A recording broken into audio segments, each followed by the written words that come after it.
नमस्कार दोस्तों, कैसे हैं आप सब। दोस्तों, राजनेता चाहे कितने भी जुमले फेंक लें, लेकिन हकीकत यही है कि देश में बेरोजगारी इस कदर फैली है कि युवा इजराइल जैसे देश में भी नौकरी करने जाने के लिए तैयार हैं। सभी जानते हैं कि इजराइल में युद्ध के हालात हैं और खतरनाक मंजर है। बावजूद इसके ऐसी क्या मजबूरी सता रही है देश के युवाओं को कि वो इजराइल जैसे देश में मजदूरी करने के लिए तैयार हो चुके हैं। और इससे भी बड़ी चिंता करने वाली बात यह है कि सिर्फ राम मंदिर के मुद्दे को भुनाकर नैया पार लगाने वाली सरकार इन नौकरियों के लिए खुद युवाओं को प्रेरित कर रही है और इनकी जान खतरे में डाल रही है। कुल मिलाकर बेशर्मी का मंजर ऐसा है कि सरकार इसी को अपनी उपलब्धि मानकर ढिंढोरा पीट रही है और पीछे से महंगाई और बेरोजगारी जैसे मुद्दे ढोल पीट कर बता रहे हैं कि सरकार आप बिल्कुल नाकाम है। दोस्तों, कड़ाके की ठंड में इकट्ठे हुए ये युवा कोई और नहीं बल्कि देश के उत्तरी राज्य हरियाणा के वो बेरोजगार युवक हैं जो अपनी डिग्रियों और पढ़ाई की दुहाई सरकार को देकर थक चुके हैं। अब परिवार को चलाने के लिए कहीं भी काम मिल जाए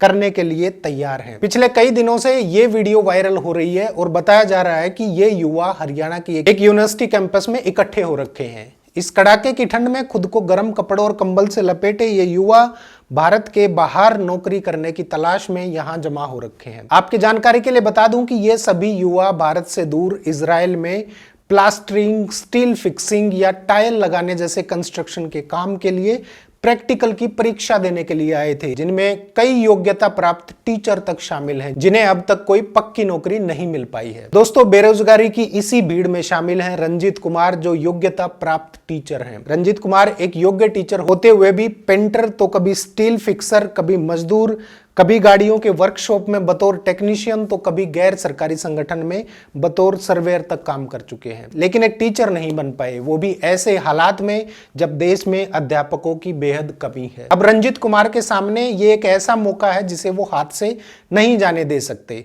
31 साल के रंजीत कुमार के पास दो डिग्रियां हैं और वो डीजल मैकेनिक के तौर पर काम करने के लिए सरकार की तरफ से कराए जाने वाले ट्रेड टेस्ट को भी पास कर चुके हैं, लेकिन बावजूद इसके वो गुजर बसर लायक पैसा नहीं कमा पा रहे हैं।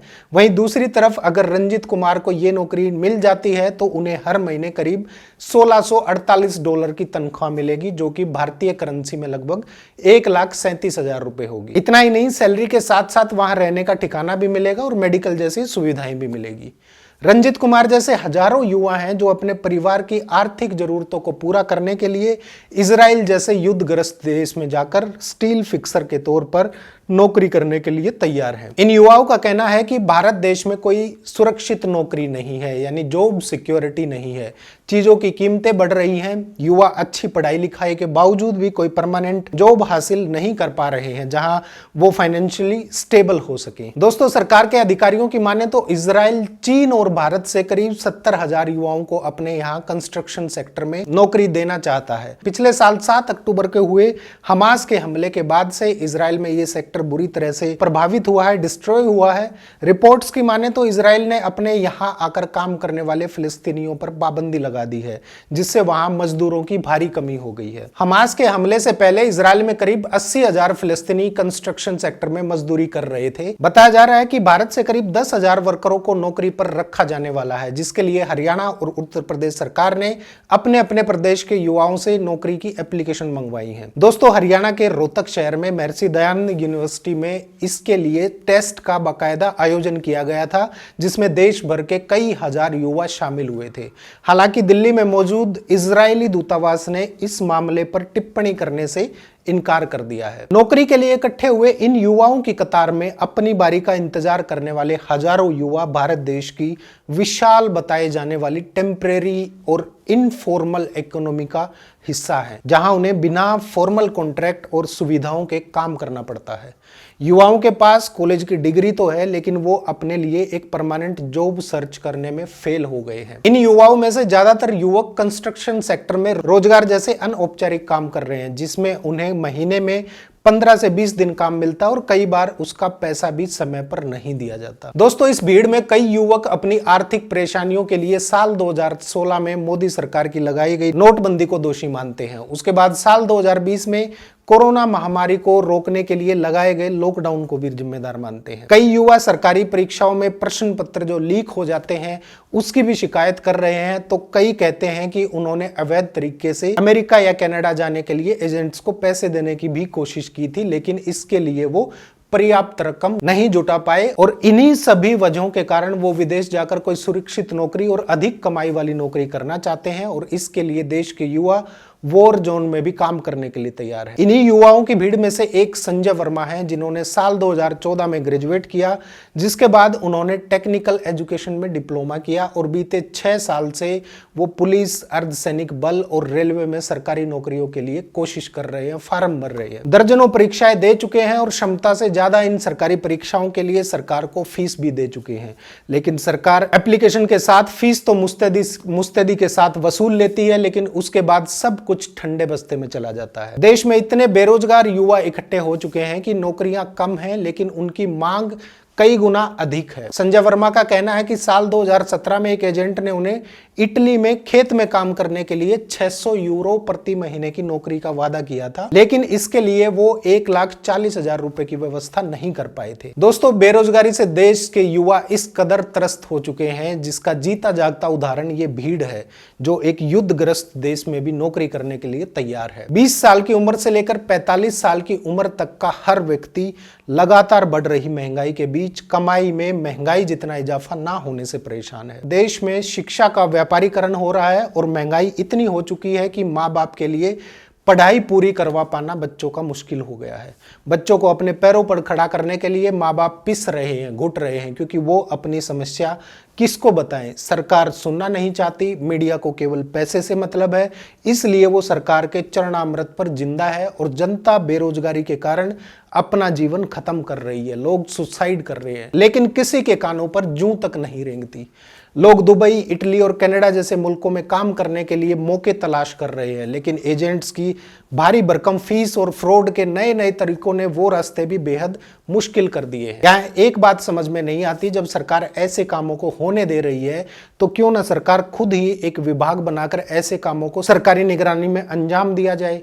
कम से कम लोग लुटेंगे तो नहीं ना। बहुत से परिवार ऐसे हैं जिनके लिए खाना और रोजमर्रा की जरूरतों के साथ साथ घर का किराया और बच्चों की शिक्षा का खर्च जुटाना बेहद मुश्किल होता जा रहा है। बेरोजगारी के कारण लोग इतने मानसिक तैयार हो चुके हैं कि उनका कहना है, हम जानते हैं कि इजराइल में युद्ध चल रहा है, लेकिन मौत से डर नहीं लगता, मर तो हम यहाँ भारत देश में भी सकते हैं। दोस्तों, भारत में रोजगार के अवसर को लेकर मिली जुली सी तस्वीर दिखती है। The periodic labour force survey में बेरोजगारी को लेकर जो आंकड़े दिए गए हैं वो बेरोजगारी में कमी दिखाते हैं। जहां साल 2017-18 में बेरोजगारी की दर 6% थी, वहीं 2021-22 में 4% बताई गई। और इस पूरे खेल के पीछे का राज बताया जा रहा है अनपेड या अवैतनिक काम को भी सरकारी डेटा में शामिल किया जाना, जिसकी वजह से बेरोजगारी के आंकड़े नीचे आ रहे हैं। दूसरा, एक तरफ नौकरियां घट रही हैं और दूसरी तरफ नौकरियों की तलाश कर रहे युवाओं की संख्या लगातार बढ़ रही है।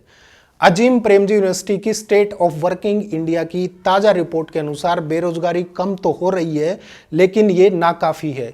इस रिपोर्ट के अनुसार साल 1980 के दशक में आए ठहराव के बाद 2004 में अर्थव्यवस्था में रेगुलर वेतन या वेतनभोगी कामगारों की हिस्सेदारी बढ़ने लगी थी। 2004 में ये पुरुषों के लिए 18 से 25% तक हुई और महिलाओं में 10 से 25%। लेकिन 2019 के बाद विकास मंदी और महामारी के कारण रेगुलर वेतन वाली नौकरियों में बड़ी कमी आई है।